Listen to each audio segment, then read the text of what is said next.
Voici une très belle icône de Christ ressuscité d'entre les morts, où nous découvrons qu'il s'appuie sur les linteaux de la croix pour tirer des enfers Adam et Ève. Jésus, par son obéissance, est rendu parfait. Il est le nouvel Adam qui s'est associé d'ailleurs, Marie la nouvelle Ève, pour pouvoir nous retirer des enfers et pour pouvoir, avec lui, remonter vers le Père, nous donner un nouveau départ. Maintenant, à la demande de votre vicaire épiscopal, chargé de tous les prêtres qui sont accompagnateurs de groupes de prière du renouveau charismatique, je crois que vous êtes une bonne quinzaine dans votre pays, je voudrais reprendre ce que nous avons pu échanger ensemble, justement à partir de ce mystère du Christ mort et ressuscité. L'annonce des frères d'origine protestante dans les mouvements de Pentecôte insiste beaucoup sur la résurrection. Évidemment, c'est le happy end de la fin. Jésus est ressuscité d'entre les morts, il a vaincu le mal. Mais permettez-moi, comme prêtre catholique, de vous rendre sensible à cette autre réalité complémentaire qu'est le mystère de la croix.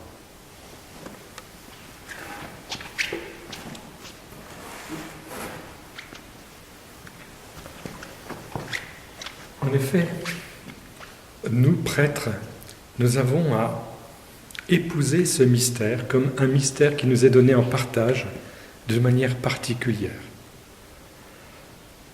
Nous voyons dans cette représentation une descente de croix tout à fait originale. C'est Nicodème qui vient réclamer le corps de Jésus et puis qui va permettre à Jésus de reposer dans son tombeau, aider certainement d'autres. Et ils vont refermer le tombeau, la pierre va être roulée. Et dans notre credo, nous disons qu'il est descendu aux enfers. Jésus est allé jusque-là. Cette descente aux enfers de Jésus, on pourrait dire, c'est le grand secret de Dieu, le grand mystère également, qui entoure cette phase du samedi saint avant sa résurrection le jour de Pâques. Et nous sommes invités comme Nicodème à accueillir au fond de nous-mêmes cette réalité de la croix de Jésus avec son implication concrète dans notre vie. En effet, le pape François, quand il s'est adressé au monde entier pour la première fois, a remis en évidence ce mystère pascal en parlant de la croix. Et vous remarquerez que c'est pas évident de prêcher la croix. C'est tellement plus facile de prêcher la résurrection de Jésus avec le don de l'Esprit Saint. Et pourtant, nous prêtres, particulièrement dans le renouveau, nous avons à être vigilants pour que notre annonce, on va dire kérigmatique, soit équilibrée. En effet, le kérigme, il est venu dans la chair, il est mort et il est ressuscité. Et il nous a envoyé l'Esprit Saint. Je résume. Pourquoi cette insistance sur le mystère pascal en mettant bien en évidence le mystère de la croix de Jésus? Eh bien parce que dans le renouveau, beaucoup de demandes, elles sont légitimes, concernent des guérisons, des demandes de guérison physique surtout, mais morale bien sûr. Or, je crois que l'essentiel pour nous, c'est de cheminer et d'accompagner le peuple de Dieu dans sa demande de guérison, mais surtout dans ce que les fidèles ont à vivre à partir de leur vocation prophétique, sacerdotale et royale liée au baptême. Prophétique pour annoncer Jésus, et nous annonçons un Jésus total, c'est-à-dire un Jésus qui est venu dans ce monde et qui a mangé le pain amer du péché de l'homme, de la souffrance, de l'épreuve. Il l'a fait sien pour nous en libérer. Et cette dimension-là est vécue aussi par tout le corps mystique du Christ qu'est l'Église et par chacun de ses membres. Jetés dans la pâte humaine, nous avons nous aussi à aider les fidèles à prendre leur part de la croix du Christ et à faire leur cette offrande de Jésus. Absorber, je dirais, ce pain amer des contradictions. Nous ne sommes pas meilleurs que le Maître. Il a connu la croix, le rejet. Nous le connaissons aujourd'hui et plus que jamais dans notre monde.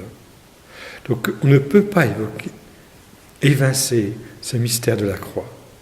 Il nous faut vraiment, nous prêtres, ressaisir que l'offrande et cette dimension sacerdotale à laquelle chaque baptisé offre sa contribution. Et cette offrande nécessairement passe aussi par l'intégration, l'accueil du mystère de la croix dans notre propre vie. Et puis, c'est donner du sens à tous ceux qui ne peuvent pas vivre un apostolat brillant, tous ceux qui, effectivement, sont parfois cloués sur un lit d'hôpital, ne pouvant rien vivre d'autre que d'attendre patiemment et de s'offrir en priant. Comme les collaborateurs de Mère Teresa. Mère Teresa faisait appel à des personnes souffrantes parce qu'elle savait qu'elles pouvaient puiser dans leur offrande, dans leur prière.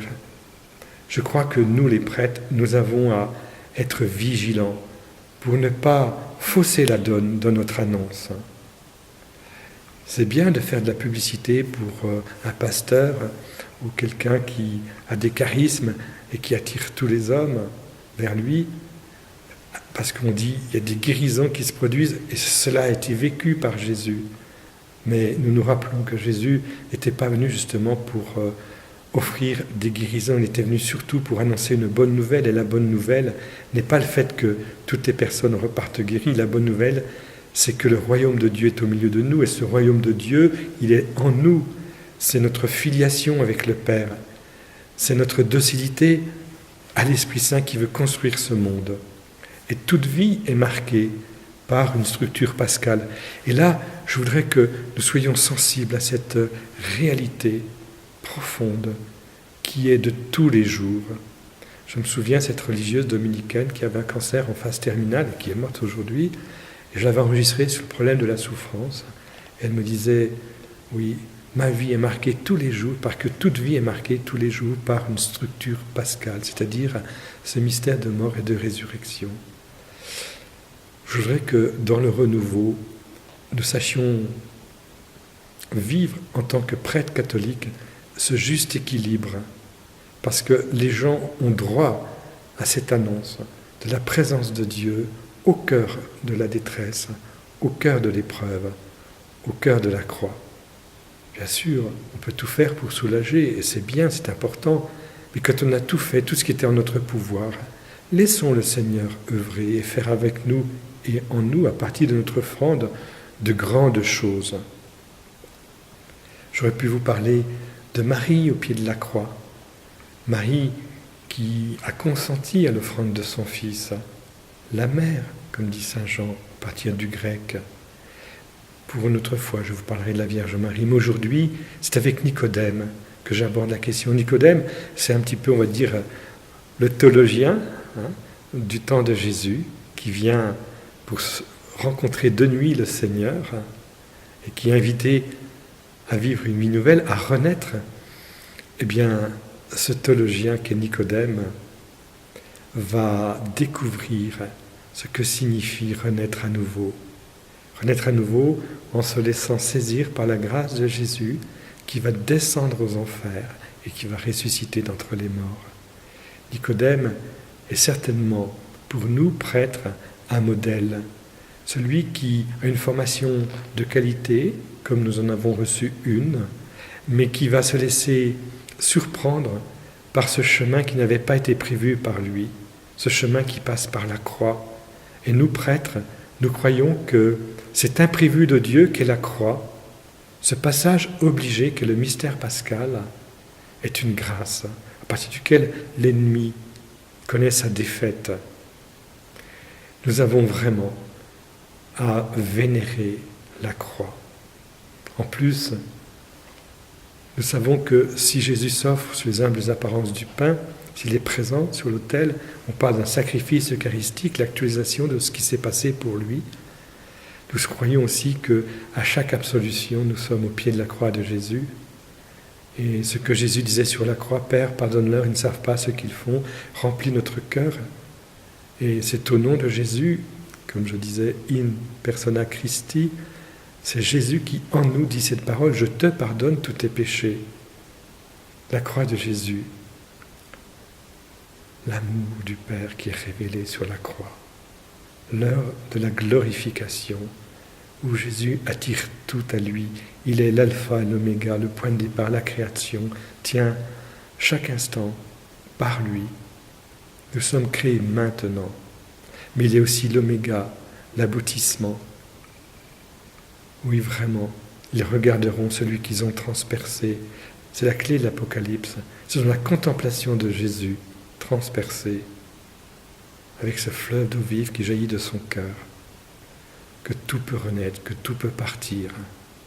C'est la résurrection qui suit, c'est la Pentecôte, évidemment, et puis l'ascension vers le Père et l'attente du retour en gloire de Jésus. Mais tout ce mouvement qui suit la descente aux enfers, qui est une réponse d'amour du Père à Jésus, tout ce mouvement bascule et rendu possible par ce consentement à mourir, à donner sa vie pour nous, pour moi. Comme dit l'apôtre, il m'a aimé, il s'est livré pour moi. Ce Jésus ressuscité qui permet à Thomas de le toucher, ce Jésus ressuscité qui va apparaître aux foules même, ce Jésus ressuscité, vivant au milieu de nous chaque jour, que nous attendons dans la gloire, nous invite à nous unir à lui dans tout ce qu'il a vécu, dans tout son itinéraire, à partir du oui de Marie à l'Annonciation, durant ces 9 mois de vie cachée dans le sein de Marie, tabernacle du Dieu vivant, et puis sa nativité, sa naissance, Bethléem, et puis sa vie cachée à Nazareth, son offrande au temple, et enfin sa vie publique, après 30 ans de vie cachée, de travail. Jésus, 3 ans de vie publique et 3 jours pour comme donner l'impulsion décisive et le sens décisif d'une existence humaine qu'il a voulu embrasser totalement. C'est pourquoi il est si important que nous puissions, en contemplant ce mystère de la croix, prendre au sérieux la grâce qui est en nous, et puis, unis à Jésus sur la croix, dire « Seigneur, fais que je meure en état de grâce ». Soyez bénis.